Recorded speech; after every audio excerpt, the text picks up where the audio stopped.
Hello, everybody. Welcome back to the Change Doesn't Have to Suck podcast. I'm Jasmine. And I'm Alistair. And we have the pleasure of continuing our conversations at the OD Australia conference here in Melbourne.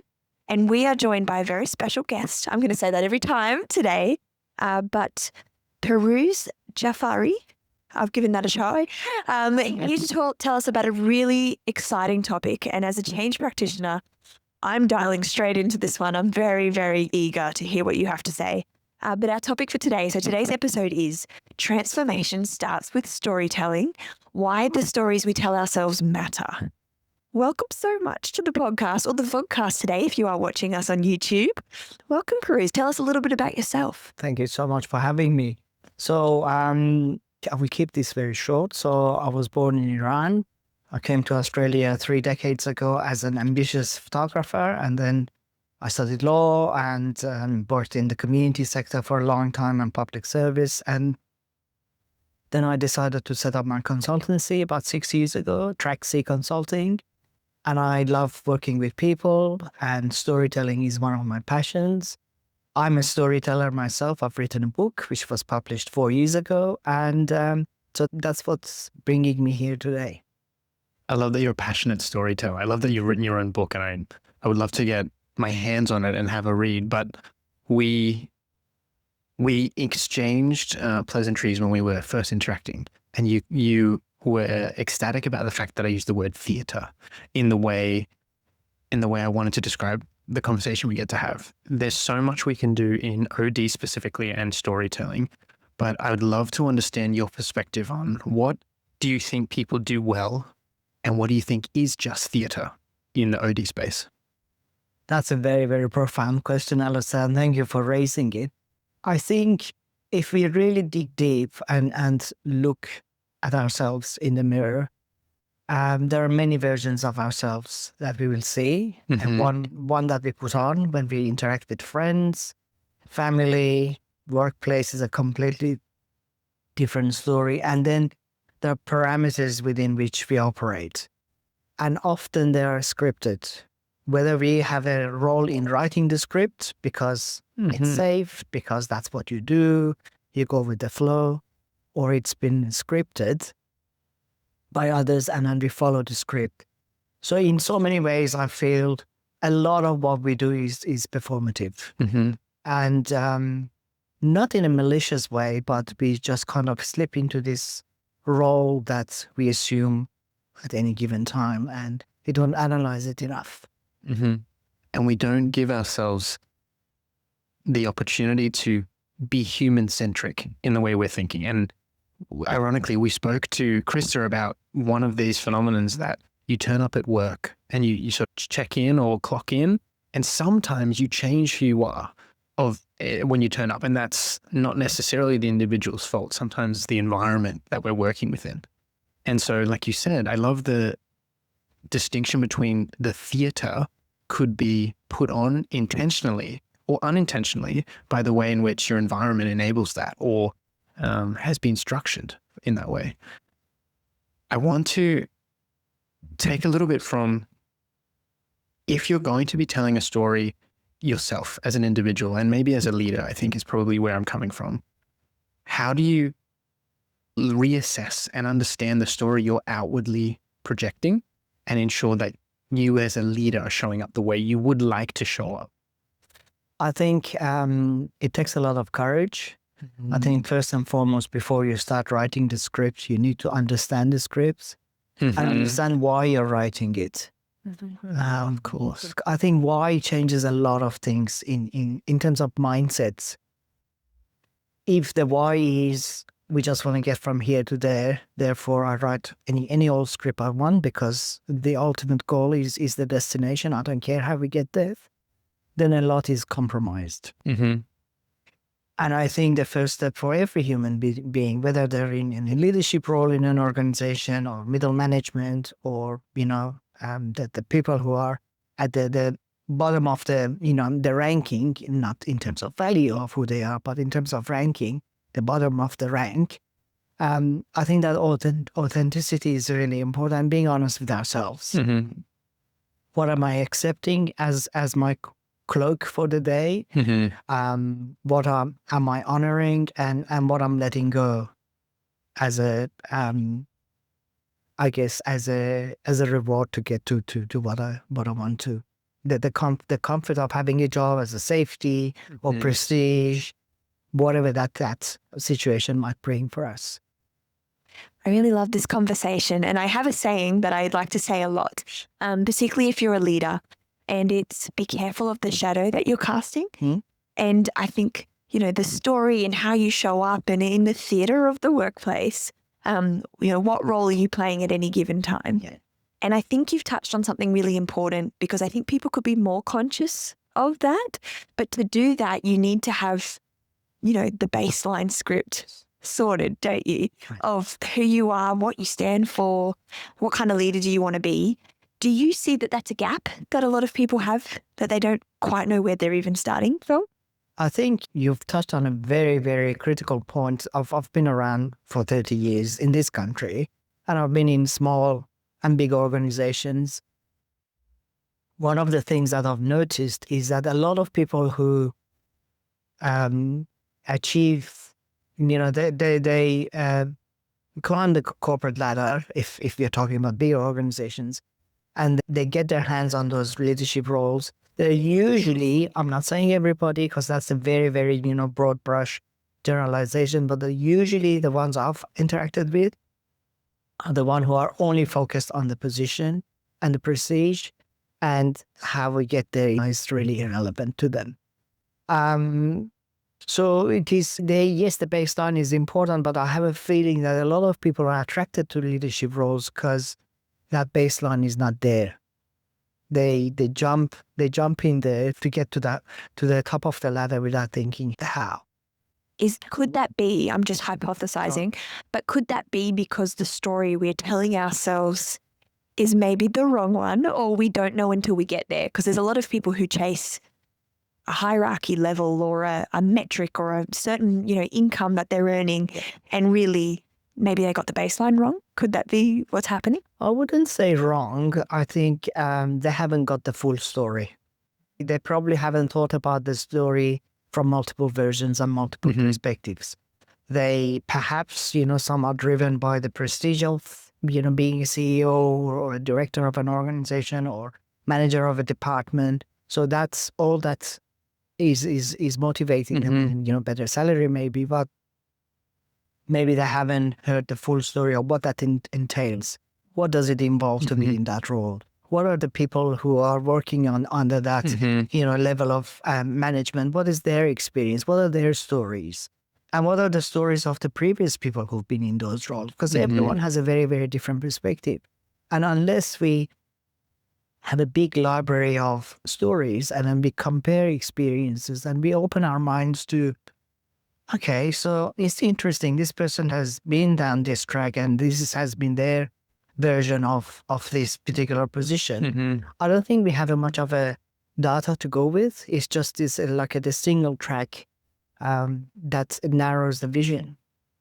And therefore, at least from the work you do, how important is it for organizations to start projecting their story as an organization and say, if we want to have this story and this culture and this environment in the future, what do we need to start cultivating now? How many different types of stories and what type of thinking do we need in the building today? How important is it for leaders, senior leaders, executive leaders to start shifting that way, to start thinking about what stories do we need in the building? Yes. I think it is very critical. I think it's really, really imperative that they open their minds to the possibility of many versions of a story. If it's never been done, it needs to be done very sensitively and very delicately, because people don't. Yes, some people are. They love sharing stories and they love telling stories, but a lot of people are also quite afraid of opening up. So when we talk about openness, it's not about just creating an environment where they're safe. They are the ones who determine what's safety. We talk about, we need to create an environment so everyone feels safe. Yeah, but according to who? Who's determining safety? the person or the organization.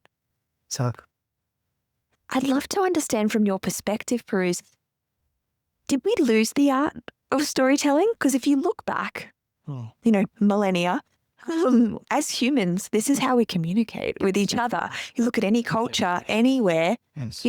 It's the stories that get passed down. It's, the elders passing it down to the young ones coming up, and that forms culture and norms. So at what point did we lose that in the workplace? And I'm guessing it's an innate human thing that we can do. But to your point, we have to have that environment again. Yes. Did we lose it? I don't think we've ever lost our storytelling capability. Every day, every minute of the day, we are telling stories. What did you do today? We flew to Melbourne. That's the story. Mm-hmm. What did you see? What did you learn? What did you hear? I think we have become so, I'm not everybody, but a lot of us have become so focused on the task ahead that we have become a tunnel vision. This is what I've got to do today. And so today I'm here to record this conference, interview a few people. I'm not going to take anything else in. I don't know even who was in the room. I think we've lost curiosity because we've become very task focused. KPIs, performance. But if you look at the names that OD has had once upon a time, it used to be called HR, human resources, like as if they are products of a company or stock. Then it was people in performance. Performance was a huge thing. So we have cultivated this performative action, which takes away that level of curiosity and humanity. There's no wonder that openness you're talking about has dissipated, because you've got an environment that is tracking performance and is pushing that, and yes, is starting to consider engagement and sentiment analysis for their employees. But at the end of the day, in the world we operate in, at least that we get to see, there is that drive for performance, and so the openness and the channel for that is deteriorating. I'd love, Pirooz, your opinion on, we get to work in so many organizations, and I'm sure you do too. I want to start breaking down for anyone who's sitting and listening. Is there anything that they can do today that can help open those channels again? Be it a small thing as just a colleague, or be it a leader. And I'd like to start a practice of something that enables my people to feel more open. The theaters can drop and we can start being real people together. I think the best practice ground is your home environment and with your friends. If you have a family, I love that. How many families these days, sit around the table and have lunch and dinner together. If there are small kids, probably, family sits around the table and, quick, is this rush to finish, do the dishes, do the homework, go to this sport, to go to that. So there's this rush. Slow down, slowing down and practice that at home or with friends is a great starting point. And humans are humans. People we work with are not different species. They're still made of same kind of, what do you call it, elements that anybody in your family and among your circle of friends, just practice that, storytelling. I actually heard a story about a family that I don't know, but I heard the story from someone else. And they have a tradition in their family that if anybody goes on a trip anywhere, that they come back to the family and do a slideshow with the whole family. And no, it could be a big trip, it could be a small trip, but it's their family tradition. And it caught me off guard because I thought, we don't do that in my family. And I don't know any other family that does that.